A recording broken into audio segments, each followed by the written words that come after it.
آپ صلی اللہ علیہ وسلم نے فرمایا، درختوں میں سے ایک درخت ایسا ہے کہ اس کے پتے نہیں جھڑتے، اور مسلمان کی بھی یہی مثال ہے، بتلاؤ وہ کون سا درخت ہے؟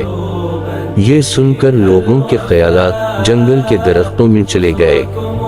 عبداللہ نے کہا کہ میرے دل میں آیا کہ بتلا دوں کہ وہ کھجور کا درخت ہے، لیکن وہاں بہت سے بزرگ موجود تھے اس لیے مجھ کو شرم آئی۔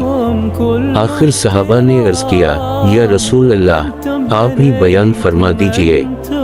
آپ صلی اللہ علیہ وسلم نے بتلایا کہ وہ کھجور کا درخت ہے۔ في همة حب الأنام يا دعاة رب السماء يا من صنعتم في الأرض نور